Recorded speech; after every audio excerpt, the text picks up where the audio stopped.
smart are you? Mental athletes, begin. Would you like to be smarter? I feel like increasing my cortical tissue. I'm David Pogue, and on this episode of Nova Science Now, this is a real brain, a human brain. I'm going to extremes. Talk about a splitting headache. To unlock the secrets behind some of the most impressive brains around. From perhaps the greatest mind of the modern age, there's not one brain that has the same anatomy as Einstein. To a guy who can remember impossibly long lists of numbers. 418-592-597. Okay, that's highly freaky. To one with an amazing head for dates. What day will Christmas fall on in the year 2366? Sunday. Come on! That's nuts! What makes their brains so special? Wait, are you saying that you can tell stuff about a person's brain by the outside? Yes. And in the case of Einstein, one's definitely able to do that. Is genius born or made? This is like an outtake from the Star Wars prop department. We're diving under the hood. This slice here comes right across the top of his ears. And revealing new evidence of what it means to be smart. We can now evolve the definition of intelligence. And what you can do to improve your brain power. What does this mean? I'm going to find out how smart can we get. Up next on Nova Science Now.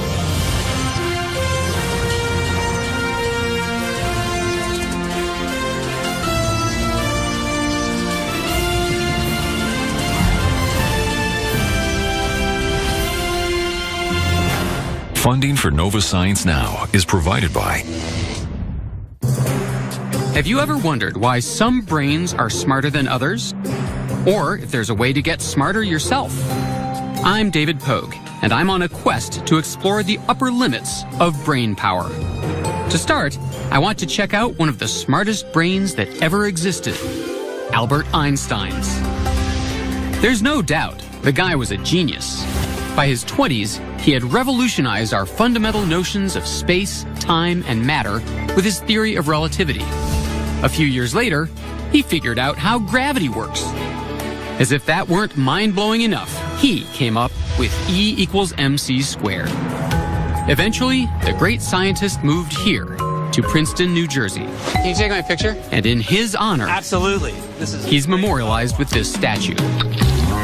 Not only that, there's a shrine dedicated to him in the back of a local clothing store. Next, you're going to tell me there's a Kennedy Memorial behind the deli. But what most residents don't know is that hidden inside this hospital is one of the best kept secrets in America. Over there. Albert Einstein's brain. Einstein's brain, the brain of the most famous scientist in the world, is in there, and they won't let you in to see it.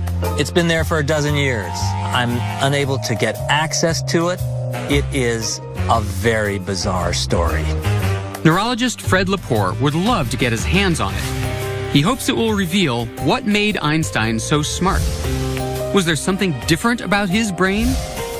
Believe it or not, we still have the chance to find out. Okay, rewind a bit. Einstein dies. Einstein died on April 18th, 1955. Thomas Harvey, the pathologist at the time, is expected to do a routine autopsy. Routine autopsy. But instead, what Thomas Harvey, the doctor performing the autopsy, decides to do is anything but routine. Without consent from Einstein's family, he decides to remove the brain. So the doctor on duty, not his partner, not his brother, took the brain and basically kept it? Yes. And started to study it? Yes. Harvey takes dozens, possibly hundreds of photographs, knowing what's coming up next. Because he's about to take the step you can't turn back from. He begins to dissect it over the next few days into 240 blocks. When you say a block, you mean a little cube of Albert Einstein's brain? Yeah. I can show you some if you care to see. You can get in there? I have pictures. These are the 2 glass cookie jars. We believe they hold about 180 blocks, although they weren't counted. You're talking about blocks of brain? Blocks of brain. Those things that are sort of that yellowish putty color are sections of brain, and each section of brain is surrounded by gauze. If you had all the access you wanted, you would find out, what, that he was a genius? You might find out he has some circuits that are different. Is it standard issue, or did Einstein really have a freakishly different brain? It becomes Thomas Harvey's life mission to find out.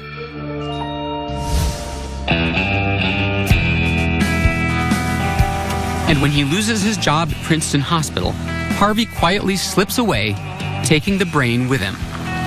Can you imagine what the TSA said about his carry-on? Sir, can you step over here?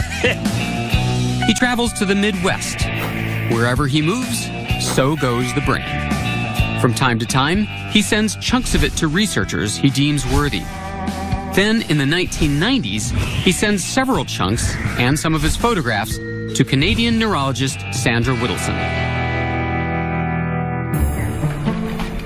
Whittleson has one of the largest collections of brains in the world, kept in this walk-in refrigerator. Thomas Harvey realized that because I had a large brain collection, it would be a good comparison for a case study of Einstein's brain. Harvey gives Whittleson a few select chunks, but it's in a handful of photographs that she finds the most valuable clues. She makes a startling discovery in an area of the brain called the parietal lobe, on the top of the head towards the back. We have 125 brains in our collection, which means 250 hemispheres. There's not one hemisphere that has the same parietal lobe as Einstein. Whittleson believes that a part of Einstein's parietal lobe was 15% larger than any other brain in her collection. To find out what makes this discovery so important, I'm going where no host has gone before. With the help of pathologist David Zagzag and neurosurgeon John Golfinos, I'm taking a little brain tour. So, gentlemen, can you certify this is no plastic model? This is a real brain, a human brain. May I touch the brain? Very gently. Oh, wow. It's cold, rubbery, and it's clammy, and it's got a weird consistency. How would you describe this to someone at home? Like hard jello is what I think of it. Yeah, very hard jello. That's good. Here, catch. Put it down. The first thing you notice when you look at it is that there are these raised parts, these ridges. These tiny ridges, or bumps, are called gyri. They contain billions of nerve cells. The crevices are called sulci. The reason we have all these folds is that as the brain developed and as we got smarter, our brain got bigger, and to fit inside the skull, it had to fold in on itself. Does that mean that ancient man would not have as many folds? Correct. More folds mean more nerve cells, and that means more brain power. All of these folds are divided into 4 major areas, or lobes, which are found in both hemispheres. The area Whittleson found unique in Einstein, the parietal lobe, is a fascinating part of the brain. It's involved in how we develop a picture of the world around us. 3D rotations, spatial imaging. That's what the parietal lobe does. Wow. So it kind of makes sense that Einstein, who processed the universe and the laws of physics, should have a super developed parietal lobe. A unique parietal lobe could have helped Einstein think about space, time, and gravity in a way nobody ever had before. That anatomy conferred some kind of an advantage to Einstein in that particular area of intelligence. But is that what made him a genius? Were his unique parietal lobes the key to his revolutionary mathematical concepts? Wow, that's like a perfect score. At Texas Tech University, Michael O'Boyle is doing research that could help answer this question. He's been studying the brains of math geniuses like 13-year-old Sham. Einstein was a great scientist. So many others like Stephen Hawking, Newton, they were all really great scientists. I do want to be a great scientist like them. Sham has won dozens of math competitions. 12 square root of 3. 12 root 3 is the correct answer. In fact, he's become a bit of a celebrity on the math circuit. Today, Michael is scanning Sham's brain to see what areas he uses to do complex math. This scan is called an fMRI. The F stands for functional. While Sham presses buttons to answer math questions displayed on the screen, the scanner detects increased blood flow in the parts of his brain that are hard at work. These areas are depicted as red. How much is Sham making use of his parietal lobes? It turns out, a lot. He is relying on parietal areas to determine these mathematical relationships. That's characteristic of lots of math-gifted types. In fact, in a recent study, O'Boyle found that while solving math problems, math-gifted kids have 5 to 6 times more neuron activation in these brain regions than the average kid, especially here in their parietal lobes. But is there more? My quest to find out takes me to Santa Fe, New Mexico, to learn what anthropologist Dean Falk has discovered in Einstein's brain. Dean is a leading expert in the study of primate brains. Her specialty? Analyzing the meaning of those bumps and folds on the surface.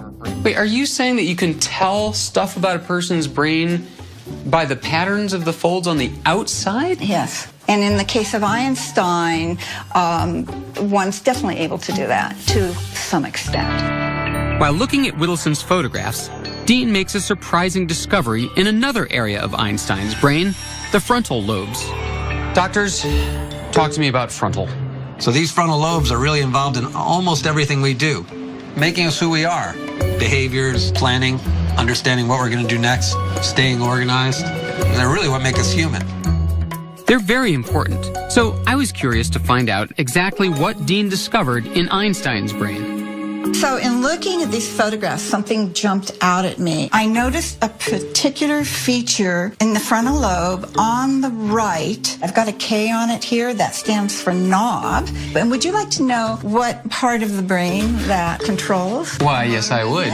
Well, it's right in front of, give me your hand. It's this. If you wiggle your fingers. Yeah.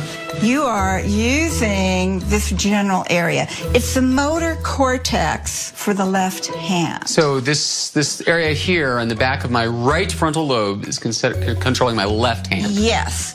And in the case of Einstein, it was greatly expanded and formed this knob here. It's a shaded area.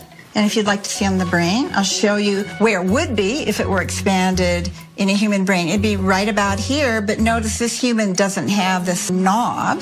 And it turned out that I've just read this study that talks about that knob and what it means. This study reported that musicians who learn how to play a stringed instrument in childhood develop the same shape in exactly the same place. In fact, when they scanned kids with an MRI before they learned to play a musical instrument, and then again after 15 months of training, they discovered the brain had already changed. So I was surprised to see this in Einstein, and it fit, because in fact, he took violin lessons as a child for years and years and years. Dean does some digging and discovers this. When he was stuck on a physics problem, he would go into his kitchen and pick up the fiddle and play it to relax, and he would suddenly get an answer to a physics problem that he'd been working on. Wow. Einstein is reported to have said, "The theory of relativity occurred to me by intuition, and music was the driving force behind that intuition." Einstein may have been born with extraordinary parietal lobes, but without his love of the violin, would Einstein have become Einstein? Einstein had the experiences in his life which allowed him to put to use a great brain. So both nature and nurture were really important for Einstein.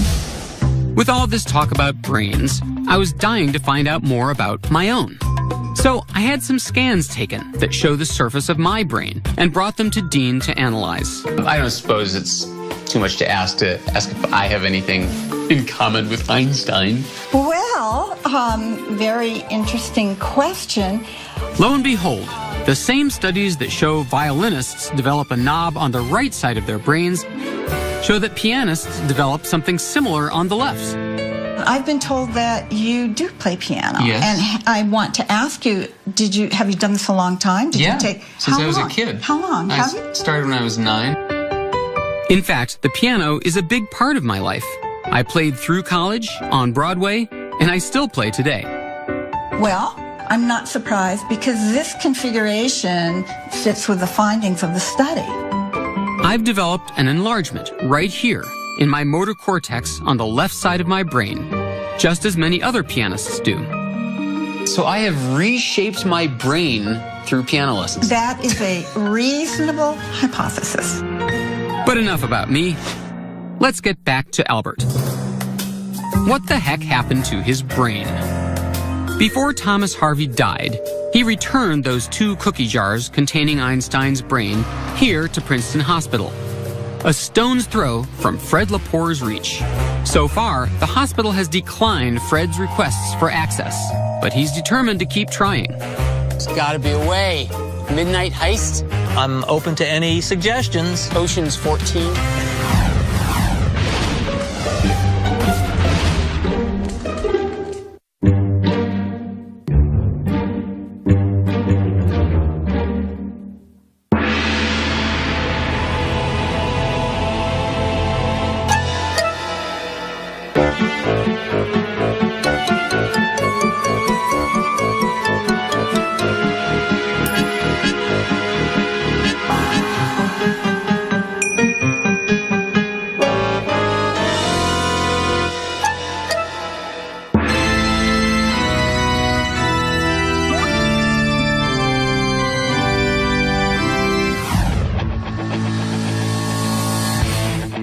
Being smart involves many skills. Among them, how important is memory? To find out, I'm here at the U.S. Memory Championships. We have 5 minutes. Mental athletes, begin. First round, memorize 500 numbers in order in just 5 minutes. Trying to remember more than 20 makes my head spin. Nelson Dellis, a previous champion, memorizes 303 of them, making him the winner of this round. Oh, come on! It's rigged! It's stacked against people with bad memories. Next, I have 5 minutes to memorize the exact order of an entire deck of cards. Maybe I'll get extra points for creativity. Or not. Of course, Nelson beats everyone, recalling the order of the entire deck in 87 seconds. Unbelievable. Unbelievable. How smart is this guy? And how does he do it? I pictured Olivia Newton dunking a helmet. Huh? Olivia Newton? Dunking a helmet? Believe it or not, he's using an ancient technique that goes all the way back to 500 BC. So if I were to take this list... I decide to put this memory technique to the test. So I invite Chester Santos, the 2008 U.S. Memory Champion, to use it to memorize a list of 60 numbers. This would take me the rest of my life. I could definitely do this in 5 minutes or less. Go.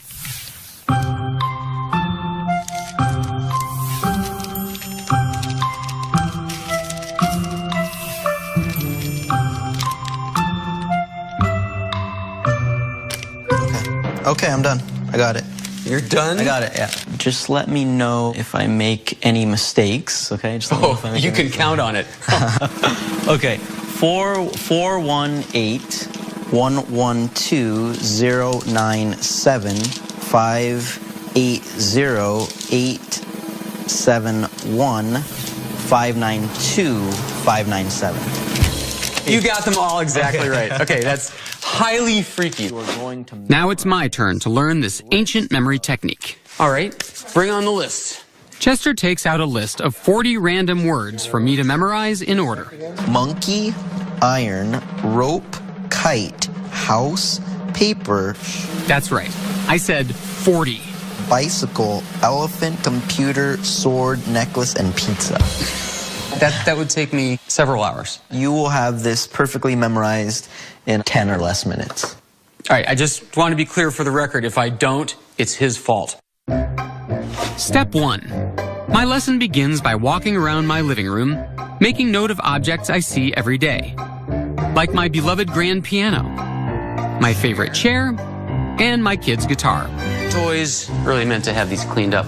Watering can. Chester tells me to study these objects because we're about to use them to help me remember those 40 words. The globe and the pillars. Now it's on to step 2. Imagine that on top of this piano, there is a monkey dancing on that piano. But you don't just see the monkey dancing around, maybe you even hear the monkey making monkey noises as it's dancing. Because that's the first word, monkey. So picture that, really imagine that happening. Okay. And this monkey picks up a giant iron. How does this strange technique work? We asked a memory expert to explain. We are visual, we are auditory, we have all these different senses, and the more a single piece of information is locked in through the various senses, the better chance it's retained. So the crazier and more vivid the story, the better. Now, at that chair, see a rope attached to a kite. And the kite's flying around in the air. Just picture that. The guitar is smashing into a house.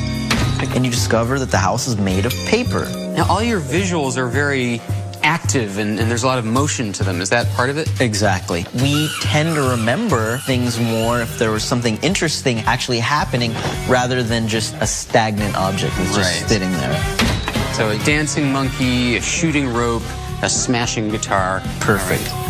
Further down the list, my tissues are having quite a memorable experience as they get run over by a bicycle with an elephant perched on top. Can you see that? I can. Something's wrong with me. But you will remember this stuff. Yes, I will definitely remember that. The time has finally come. I don't have any particular confidence as if this I have a lot of confidence. Beyond the in monkey. you. I know I got the monkey. So on the piano, we have monkey and iron. And then next to it was a chair, and that had rope and kite.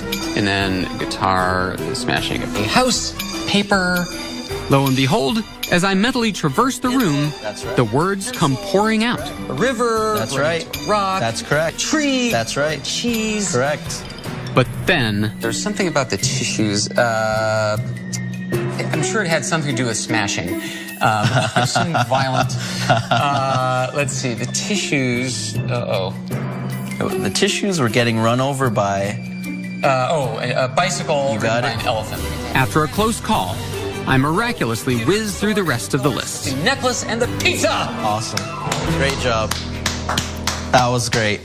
Next year's memory champion, David Pogue. Thank you. Thank you. Incredible job. I want to know what parts of my brain accomplished this Herculean task. Yeah, so we're not seeing... I asked Dr. Zagzag and Golfinos to show me. So why don't you... Are you kidding me? This is what I call a brain knife. So please. This one's going on the resume. Okay, ready? Right there. Oh, man. Oh. And Wow. I am very happy to inform you that you have made the most symmetrical cut. And the two hippocampi are right here in front of you. Just below the pointer. The hippocampi are toward the middle of the head, just a few inches in from the ears. These tiny structures help store our short-term memories. So that little thing is our memory? Short-term memory, yes, sir. Wow. So what about these people from memory championships? They translate everything into visual metaphors. So if you think about it, they're attaching extra information and using other parts of the brain, the part that processes language, the part that processes images, and that's how they attach them onto the memory and make it a stronger memory by recruiting other parts of the brain to help. Having a good memory is important, but for a brain to be really smart, it has to do even more. Tell me which of these pieces should go here. It has to have the ability to problem solve. Number 4. For over 100 years, we've measured the brain's ability to solve problems with IQ tests, like this. Number 3. Could there be a better way? My quest to find out how a smart brain works takes me to a research center in Albuquerque, New Mexico, where state-of-the-art technology could give us a whole new way to assess intelligence. We now have the opportunity to evolve the definition of intelligence away from just relying on test performance and toward a definition that includes brain physiology that we can measure. How will they do it? Using this strange-looking device, called an MEG scanner, Richard Heyer and Rex Jung are trying to reveal what parts of the brain we use when we're problem-solving. This is like an outtake from the Star Wars prop department. Yes. But instead of impersonating Darth Vader, I'm taking a pop quiz. Questions like the kind you find on an IQ test will appear on this screen. I'm supposed to solve brain teasers like this. As I do, my high-tech helmet picks up what's happening in my brain. The brain is made of billions of nerve cells, and every time one communicates with another, it generates an electrical signal. Those signals give off a magnetic field, which is picked up by my helmet. The result is an animated image of my brain. All these blue and red flashes show, millisecond by millisecond, the areas hard at work. Around 400 milliseconds in is when you see the hippocampus fire up. I'm making good use of the areas I used to memorize those 40 words. But Heyer and Young's research shows I'm also relying heavily on that area so unique in Einstein's brain, the parietal lobe. And I'm also making good use of my frontal lobe, which helps me with planning and decision-making.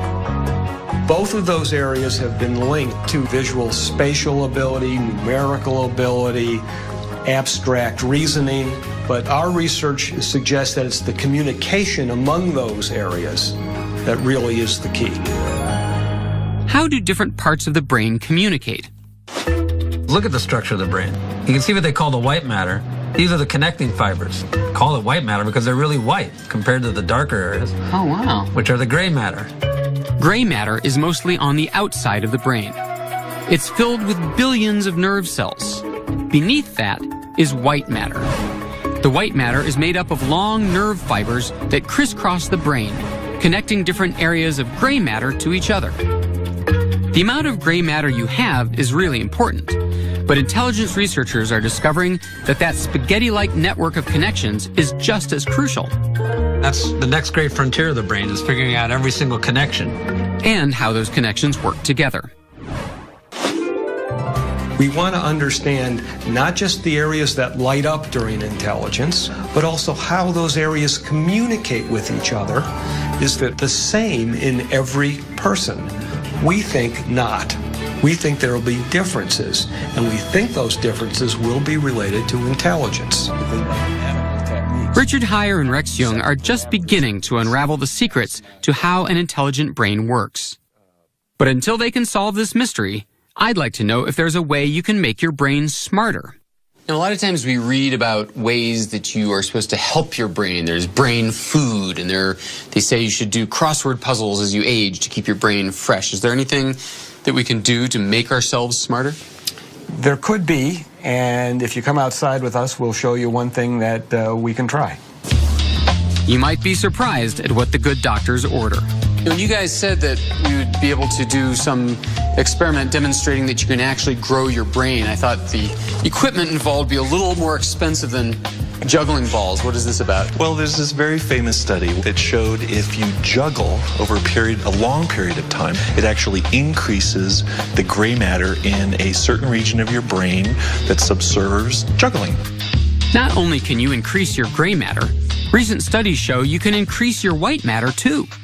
Well, I don't know about you gentlemen, but I feel like increasing my cortical tissue. Let's juggle. Let's give it a try. I don't actually know how to juggle. I can do two pretty well. Does that count? Ladies and gentlemen, you are witnessing for the first time on television the growing of my brain. I can feel it growing. I'm going to look like an alien in 20 minutes. Oh, wow. If you want to know how can you make your brain work better, use it or lose it. And use it to learn new things, like juggling. So remember, learn something new and you too can grow your brain power.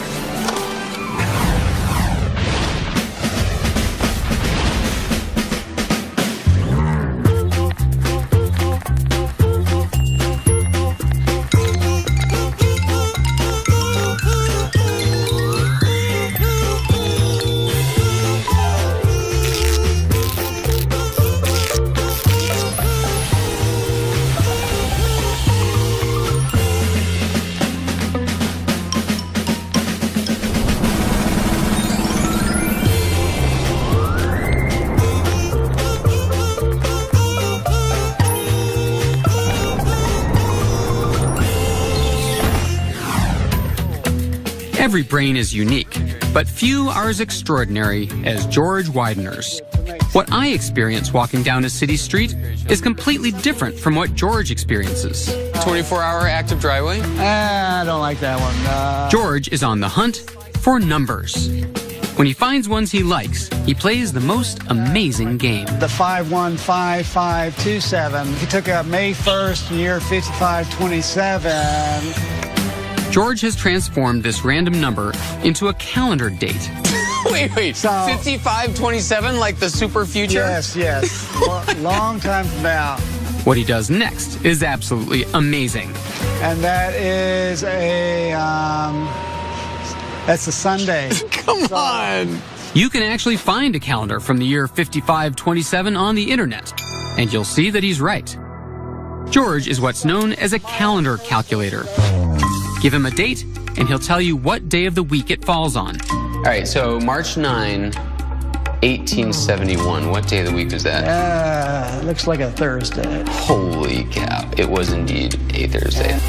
What day will Christmas fall on in the year 2366? 2366, December 25th. That's a Sunday. Come on! That's nuts! You're right. How does he do it? How does the brain accomplish such extraordinary feats? When I try to calendar calculate, here's what happens. George gives me a date, February 20th, 2002. So you do your thing, and I'll do mine, and we'll see who gets there first. Okay, and Mark, get set, go. All right, so... I try to figure it out based on instructions I found on the internet. Wait, is this your leap year? First, I calculate the total number of days between now and the date. I'm getting 3,741 days between. Divide that by 7. Is a Monday. If the remainder is 0, it will be the same day of the week as today. If the remainder is 1, it'll be 1 day earlier. That's Tuesday, Wednesday, Thursday. So I'm going to say February 20th, 2002 was a Thursday. That's interesting how it shifts. Like it's a Wednesday actually, but Oops. It shifted because I forgot to account for a leap year. Hold on. Wednesday. Now I'm getting Wednesday, just So, like you. What? Could you tell me how you did that again? No. Oh, okay. How does George do it? He says he's not doing any math. Instead, he sees numbers line up to form a calendar. He finds the date and sees the day of the week. Today, George uses his calendar calculating to create fascinating paintings. Each one is filled with numbers and calendar dates. He's an accomplished artist, but that wasn't always the case. When he was a child, teachers couldn't figure out what was wrong with him. I was labeled both gifted and learning disabled. So he withdrew into himself, finding comfort in calendar dates. And they became an obsession that disconnected him from the world. It took years for George to find out why. Finally, he was diagnosed with a rare condition called savant syndrome. I am a calendar savant, a high-functioning calendar savant. Psychiatrist Daryl Treffert, a prominent expert on savant syndrome, has documented about 300 cases of people like George who were born with extraordinary skills. In the process, he's also found around 30 truly bizarre cases where people were transformed into savants, seemingly overnight. These are people who have an injury or a disease, and all of a sudden some ability cascades forth, which was never there before. He calls them acquired savants, and they represent some of the most mysterious cases in the field of brain science. One of them is Derek Amato. He became a pianist after a severe head injury. So let me get this straight. You dived into a swimming pool and hit your head on the bottom. You came to a week later and what? Derek started to suffer from headaches and memory loss that still plague him today. But then something unexpected happened. Barely a week after the accident, he was hit with an uncontrollable need to play the piano. He sat for hours playing this melody over and over again.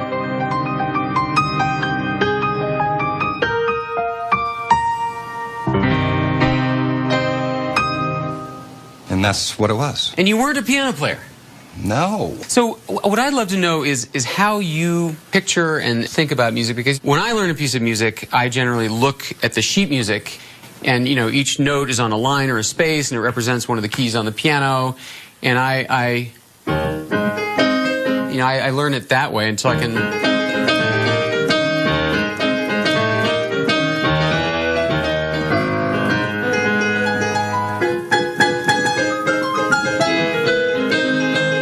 So that's all written out by the composer, specifically. That would take me a year to learn, maybe 5. Wow, so do you read sheet music? No, I see blocks. I see these black and white squares nonstop. These blocks tell his fingers how to play that melody. Something kind of miraculous happened to your brain when it hit the bottom of the pool. Right. But what? Why do people like Derek develop savant-like abilities after a head injury? And why are some people, like George Widener, the calendar calculator, born with them? So if you could just follow me into the room. All right. Clues to solving this mystery may be hidden in George's brain. For the last few years, neuroradiologist Joy Hirsch has been studying it with an MRI scanner. What we're seeing is the structural pictures of his brain. It looks to a layman just like a normal brain. Well, it looks to a scientist and a neuroradiologist like a normal brain as well. Today, Hirsch is probing further. She's taking fMRI scans of George's brain. This scan detects increased blood flow in the areas of his brain that are at work. And this is George's brain when he's calendar calculating. What we're seeing here are 2 slices of George's brain. So here on George, this slice here, so this slice here comes right across just about the top of his ears, and this slice here comes right across the top of his head. Gotcha. Here. And what's really interesting about this is that most of the activity, as you can see by the concentration of the yellow blobs, is on one side of the brain, and that's actually the left side of the brain. What does that tell you? What reaction do you have? Are you like, oh my gosh? Or are you like, aha, just as I theorized? I mean, what? Well, this was a complete surprise because typical brains in any task are much more symmetrical. This is the fMRI of a typical brain at work. Both the left and right hemispheres show activation. But when George is calendar calculating, that doesn't happen. The activity pattern on the right side of the brain is very sparse in a way that might suggest some kind of shutting down of one side of the brain. So this is quite extraordinary. It is as if the tools of the brain that he needs to do that task become highly focused. That is, he uses very specific areas of the brain and doesn't use others. For a savant to have only one side working, well, to me, I would interpret that as saying the other side is shut off or isolated, and this side is using all of the available processing power of the brain, but only on 1 or 2 tasks, instead of the 100 or thousands of tasks that the whole brain normally handles at one time. All that processing power is going into one little thing, calendar calculating. But how about people who suddenly develop savant-like abilities later in life? Like Anne Adams, an extraordinary case of a scientist turned painter. Over several years, while Anne was stricken with a rare brain disorder that slowly diminished her ability to speak, she simultaneously developed an obsessive need to paint, a need to make art that took over her life. She produced hundreds of paintings. Brain scans taken over several years give us a rare glimpse at what was happening in Anne's brain.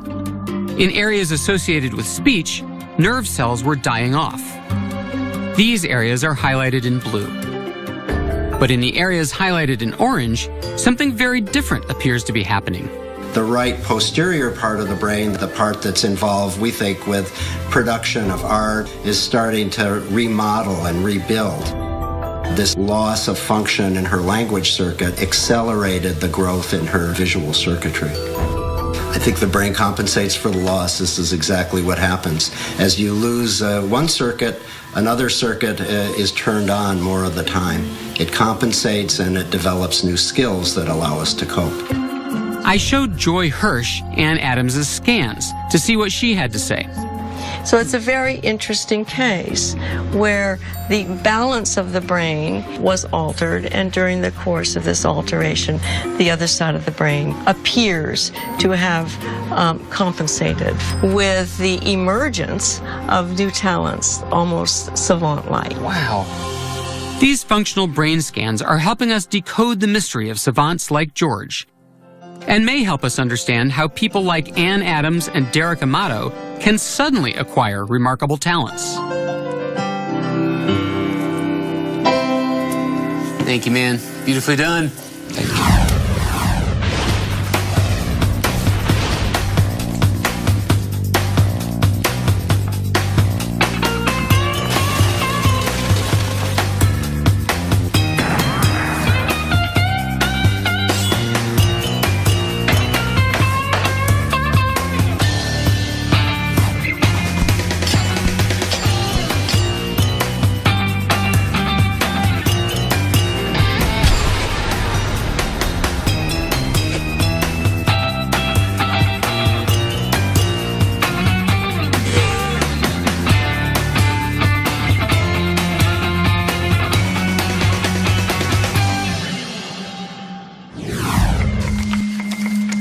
Kids are about to take an exam, just one of many in their lifetimes, and they're feeling the pressure. It is one of the worst feelings in the world. American students take more than 100 million standardized tests a year. You start to panic. You start doubting yourself. But no matter how smart you are, sometimes even the brightest brains don't perform as they should. My stomach flips, and then I feel really sad. They choke under pressure. I usually freak out. Yeah. And it's not just in the classroom. I think anyone can choke under pressure. We've all seen it happen. From American Idol. Remember everything that I told you. That's ironic. To a spelling bee. I-N-S-I. All the great chokes have something in common. They've all failed to perform up to their best when the pressure is high. Rick Perry in the Republican debates of 2011. And the, what's the third one there? Let's see. And, of course, the sports choke. Like going for a crucial field goal that should be easy and missing. Whether you're an athlete or just a kid sitting for the SAT, choking can be devastating. It's one thing to have skill or the knowledge to perform well, but it doesn't matter how much math you know if you can never show it on the quantitative section of the SAT. But what if you could teach your brain not to choke? That's the goal of cognitive scientist Sion Beilock. Sion is figuring out how to train your brain to perform at its best even when the heat is on. Sion learned about choking the hard way. Soccer, I think, was my one really true passion. My name is Sion Beilock, and I'm a soccer goalkeeper. At 16, she was a star goalie in the Olympic Development Program. Then, one day, a national coach came to see her play. I knew he was there, and I knew that this might be my one shot. An offensive player came down the right side of the field and took a shot at the near post, which is the post you're supposed to be able to save the ball from. And it went right under my arm and in the goal. It went all downhill from there. And that was it. I was out of consideration for the national team that year. You know, I had that one shot, and I failed. It was a crushing blow. I just felt totally defeated. All the hard work I'd put into getting to the place that I was getting had just vanished in the blink of an eye. It was the middle of the game, and I wanted to walk off the field. So yeah, I choked. Soon after, Sion walked away from soccer.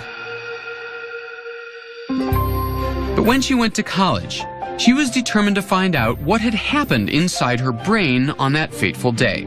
So she majored in cognitive science. One of the reasons I was really interested in cognitive science is that it seemed like it might be a window into trying to understand a little bit about how I performed. So people always ask me if I do me-search, right? And I think there's definitely a little bit of me-search to what I do. Xian wants to know what happens to our brain under pressure. And her research team has figured out the perfect recipe for high anxiety. What we do is we have these students come in and they do a block of math problems. They even make the math problems look strange to throw the students off. And then we give them a series of instructions that are really designed to create a very stressful environment for them. They put money on the line and tell the students that a partner is depending on them to improve their score. But if you can't improve, then you won't get this additional money, and neither will your partner. At this point, the students are really freaking out, and then, but to really make it a very, very stressful environment, we bring out a video camera and we put it right next to them. Do you see a red light? Then the students do a second block of problems. And it works. Most people, when they're in our stressful situations, really do feel pressure to perform at a high level, and as it happens, lots of people choke under that pressure. Usually they choke about 11 to 12% below their initial block of problems. So what's happening when they choke? Only the scanner can tell. We put people in this MRI machine. They're lying on their back, but they can see a computer screen, and they're actually performing problems. They use a controller to give their answers. Then Xian's team makes them sweat. Finally, during this next set of problems, we're going to be videotaping your performance. Xian's theory was that these stressors were messing with the patient's working memory. It's a little different from short-term memory, which comes from the hippocampus. Working memory is your mental scratch pad that essentially allows you to work with whatever information is held in consciousness. And it involves the prefrontal cortex, which is part of the frontal lobe just above our eyes. Our prefrontal cortex essentially allows us to do all those special things we can do as humans, whether it's hitting a tiny ball into a tiny hole or juggling lots of math problems in our head. Based on activity she saw in the scans of her stressed-out subjects, Xian can infer communication between the prefrontal cortex and the emotional centers of the brain, like the amygdala. And when the emotional centers are overactive, they can prevent clear thinking. In these situations when people fail, these worries tend to come online and co-opt those prefrontal resources that people would otherwise use to perform well. Xian's preliminary data suggests that in a choker's brain, the emotions cause a racket big enough to interrupt working memory. But what about those lucky people who don't choke, who perform well under pressure? What's different about a non-choker's brain? It's almost as if the prefrontal cortex and those emotion centers of the brain uncouple or stop talking for a moment. For non-chokers, it's almost as though they temporarily put the conversation between these two parts of the brain on hold. People who are less likely to choke essentially show less crosstalk. There's less of an opportunity for these worries to seep in and impact performance, and we think that these are skills that can be taught. High stakes in the class. Xian had a theory she thought could have a huge impact, and she set out to prove it. She went where the stress was boiling over, a high school biology exam. Just before the test started, Xian's team gave the kids an extra assignment. We came into the classrooms and asked all the students to either write about their deepest thoughts and feelings or sit there for 10 minutes. Xian knew from other studies that depressed patients who wrote down their emotions in a journal could break the cycle of negative thinking. But would it work for anxious test takers? And the idea is that if we have people journal before this important test, we might be able to help them succeed. The students poured out their deepest worries onto paper. Then it was test time. So how'd they do? Students who just sat without writing anything, on average, got a B-. But the ones who wrote got, on average, a B+. We boosted these students' scores over a half a grade point by just having them sit and write for 10 minutes about their thoughts and feelings about the upcoming high-stakes test. So what did the students write? There's millions of butterflies in my stomach. Breathe, breathe, I'm telling myself. So he starts out talking about how worried he is, and then towards the middle, he says, as I continue to think about this final, I relax significantly. For those students with high test anxiety, journaling was a silver bullet. But why does it work? When people are worrying up under stress, it's almost like a computer with too many programs open at once. Sometimes everything crashes. And by writing down some of those worries, you're able to offload some of those programs so you free up resources to perform at your best. Journaling may help kids show how smart they are when it matters most. You don't have to be an Olympic athlete or sitting for the SAT to have these choking experiences.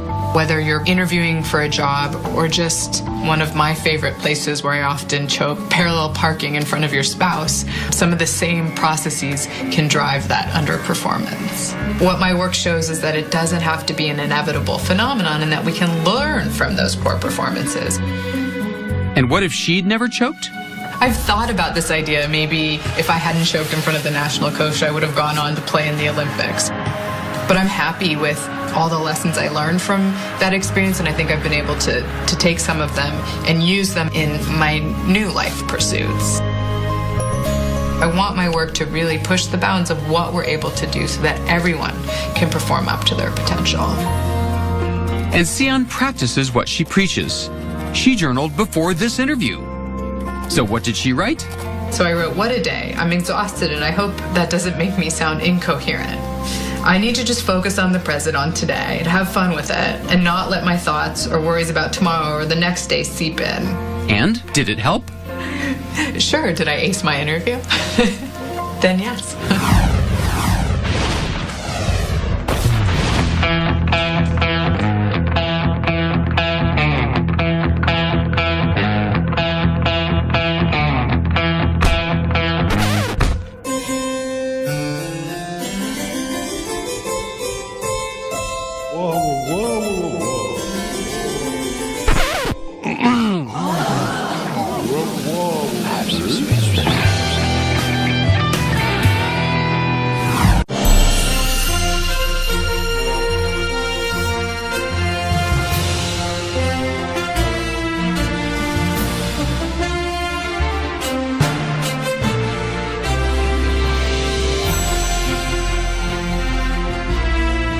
This Nova Science Now program is available on DVD. To order, visit shoppbs.org or call 1-800-PLAY-PBS. Nova is also available for download on iTunes. I think raccoons are a perfect match for cities. Wherever they've been introduced, they do really, really well. They can build on their knowledge. Once they figure out one garbage can, they can generalize to another. It's possible that moving into the urban environments is creating technically smarter raccoons.